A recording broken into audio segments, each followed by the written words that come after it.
Ali Touré aurait-il des ennuis, Lincoln?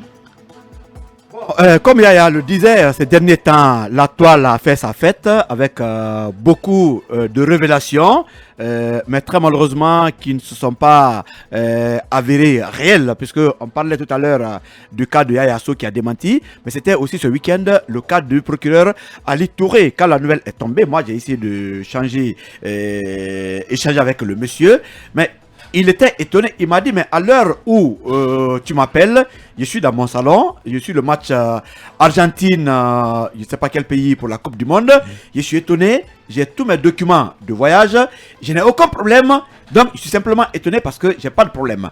Mais vous savez que la nouvelle a tellement circulé que finalement tout le monde pensait que ce monsieur avait son passeport retiré et qu'il y aurait des poursuites judiciaires contre lui. Mais alors aujourd'hui, Ali Touré a démenti, allé sur beaucoup de sites, on en parle. En tout cas jusqu'à ce matin, moi j'ai échangé encore avec ses proches qui ont dit que Ali n'a aucun souci, contrairement à ce qui est annoncé sur les réseaux sociaux. Mais il n'y a jamais de fumée, hein, sans feu. Évidemment, la Guinée est un pays où l'information démarre toujours par une rumeur, mais ces derniers temps, quand même, il faut dire que ça s'emballe trop facilement, surtout sur les réseaux sociaux. J'ai aussi tenté de recouper cette information quand je l'ai apprise parce que j'avais du mal à trouver un peu la logique en fait, dans la démarche. Qu'on retire le passeport de Ali Touré pour lequel pourtant on a consenti tellement de sacrifices parce que la CRIEF aujourd'hui c'est pratiquement lui qui trimballe tout le monde là-bas. Après la justice fait suivre le reste, mais Ali Touré est un élément central aujourd'hui de cette lutte contre la corruption et le détournement des deniers publics dont on parlait tout à l'heure. J'ai cherché la logique, je ne l'ai pas trouvé. J'ai appelé à gauche et à droite pour essayer de recouper l'information. Il se trouve que là également c'était faux. Il n'a pas fait l'objet de... En tout cas, on n'a pas retiré ces documents de voyage. Mais il faut quand même qu'on fasse aussi attention dans ce pays parce que très facilement on jette l'anathème sur l'honneur des gens, sur la dignité des gens. Parce qu'il suffit qu'une personne, quelque part, s'asseye, décide tout simplement de balancer une fausse information, sachant consciemment qu'elle est fausse, il la balance et puis voilà, tout le monde la reprend. On reprend chacun. Aujourd'hui, Facebook est devenu pratiquement un média pour certaines personnes. Tout ce qu'on prend là-bas, on pense que c'est vrai. Tout n'est pas vrai pourtant. Parfois, ce sont des personnes mal intentionnées qui décident de jeter une information comme ça dans la mare et puis voilà, tout le monde s'en délecte. Il faut qu'on fasse très très attention parce que derrière, il y a des honneurs, il y a des dignités, il y a des familles qui sont derrière chaque fausse information concernant une personne. Il faut qu'on soit très prudent. Et on a l'impression qu'il y a des gens qui souhaitent voir Ali Touré échouer. Oui, bon, absolument. Vous savez, il s'est attaqué à des dossiers et à des personnes qui ne sont pas des moindres dans ce pays-là. Dans cette lutte contre le détournement, la corruption, naturellement, il va trouver sur son chemin beaucoup d'obstacles. Mais c'est à lui, quand même, de garder le moral, de rester fort, de continuer ce travail-là. Mais il doit également bénéficier du soutien du gouvernement, du soutien du pouvoir actuel. Donc du CNRD, je veux dire, parce que c'est le CNRD qui a décidé de faire de la lutte contre la corruption son cheval de bataille. Donc je pense que, comme l'a dit Emmanuel, aujourd'hui, Ali Touré, c'est un élément central du système aujourd'hui. Imaginez qu'une telle information soit avérée. Ça veut dire que c'est un grand désaveu pour tout ce projet qu'on nous chante depuis le début. On parle de refondation, on parle de moralisation de la vie publique. Donc, vous voyez, je pense que le CNRD n'a pas intérêt aujourd'hui à ce que Ali puisse... Personne n'a intérêt. Hein? Tant mieux alors. Attention, il y a bien des gens qui ont intérêt. Des gens ont intérêt à ce que Ali Touré tombe. Alors personne ne devrait avoir intérêt. Voilà. Donc je crois il faut quand même que les gens puissent avoir les pieds sur terre et sortir de ces considérations-là et laisser la justice faire son travail. C'est vrai que le temps des médias n'est pas le temps des journalistes, le temps de la justice, pardon. Je pense que, vous savez, lorsqu'il y a une crise dans un pays, lorsque un pays traverse une transition, une période aussi cruciale que celle que nous vivons en ce moment-là, il faut que les gens puissent faire preuve de responsabilité à tous les niveaux pour éviter en tout cas qu'on jette de l'huile au feu. Oui, je pense que que ce soit le cas Ali Touré ou le cas Yaya Sow, il y a quand même eu de la désinformation. C'est un phénomène qui devient pour le moment mondial. On voit que les gens s'y prêtent sur les réseaux sociaux.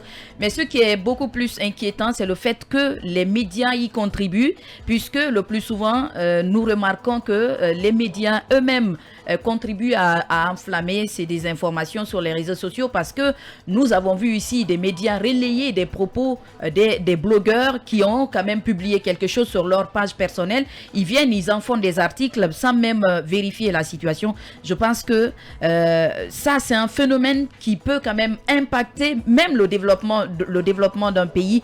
Nous avons vu quand même que dans la guerre russo-ukrainienne, ce que ça fait, la désinformation, c'est le nerf de la guerre. Nous voyons que les gens l'utilisent pour justement avoir gain de cause par rapport à toutes les situations qui s'imposent. Et je ne souhaiterais pas que quand même la Guinée paye les frais par rapport à ça, parce que nous avons vu que pendant cette période de transition, il y a beaucoup de fake, il y a beaucoup de désinformations qui circulent, ce qui n'honore pas notre pays. Oui, mais le fait que c'est pas, le fait que c'est à nous journalistes de lutter contre cela. Aujourd'hui, qui a de telles informations, nous avons tous les moyens d'aller vérifier les informations et donner ce qu'on appelle la bonne information. Donc, on ne doit pas. Mais il se trouve aussi que Facebook maintenant est aussi beaucoup plus suivi. En tout cas, une bonne partie de la presse. Il y a bien des médias qui ont contribué à mettre de la lumière sur cette affaire. Évidemment. Le cas Ali Touré, il y a bien des sites internet sérieux qui ont démenti. Tout comme Yaya Sow. Voilà, parce qu'ils sont allés vérifier. Il y a ces sites internet sérieux, évidemment, qui vont vérifier et qui mettent l'information, la vraie, à la disposition du public. Et c'est ainsi qu'on devait fonctionner à un moment. Adissatou, un mot. Vous savez, pour que le populisme prospère dans un pays, il y a 3 conditions. Alors, la première condition, il faut qu'il y ait une crise sociale. La deuxième condition, c'est un déficit de confiance entre les acteurs. Et la troisième, c'est des médias qui s'affolent. Et avec tous ces fake news-là, nous pensons que nous voyons des médias par moments qui s'affolent. Est-ce que tout ça est réuni pour que le populisme prospère en Guinée? Je pose juste une question. Oui, si vous voulez, pour le démenti, ils ont suffisamment évoqué. J'ai lu un article de Mohamed Bangoura de Mosaïque Guinée qu'il a interviewé, je crois, hier dimanche. Il a interviewé Ali Touré, si vous voulez, parce qu'il y a d'autres aspects liés à l'actualité, c'est plus important à mon avis, parce qu'il s'est prononcé sur le cas Kassouri et puis le cas d'Amaro. Concernant l'appel qu'il a encore interjeté contre l'ordonnance de mise en liberté de Kassouri, il dit que pour le moment sa liberté n'est pas opportune pour lui parce que selon lui les investigations continuent, il faut le maintenir en prison. Deuxième volet qu'il signale, il dit que la première décision de mise en liberté a été attaquée au niveau de la Cour suprême, c'est-à-dire les avocats de Kassouri se sont pourvus en cassation. Ils n'ont pas attendu le résultat de la Cour suprême et puis reviennent encore faire une autre demande pour lui. Les juges devraient mais c'est attendre. Logique, du point de vue, c'est ce que je dis, parce que lui-même il reconnaît que ces avocats sont dans leur droit de faire une telle demande. Maintenant, la question qu'il faut renvoyer à Ali Touré, pourquoi alors la Cour suprême retarde sa décision? Parce que ça a son intérêt aussi. Si l'affaire est au niveau de la Cour suprême, qui est l'instance suprême du pays, mais il faut qu'elle aussi décide très vite. Pour revenir à son niveau, est-ce que à ce stade, depuis l'incarcération de Kassouri, lui n'a pas pu trouver tous les éléments qu'il fallait pour arrêter de dire aux gens que non, puisque les investigations sont en cours, il ne doit pas être en liberté, il risque de compromettre la bonne marche de l'enquête. Pour moi, il doit faire aussi très vite parce que personne n'est contre que la CRIEF fasse son travail, mais il faut que la justice se fasse très rapidement pour ne pas aussi porter atteinte aux droits des uns et des autres. Voilà, le supplément, j'allais dire, se poursuit dans un court instant.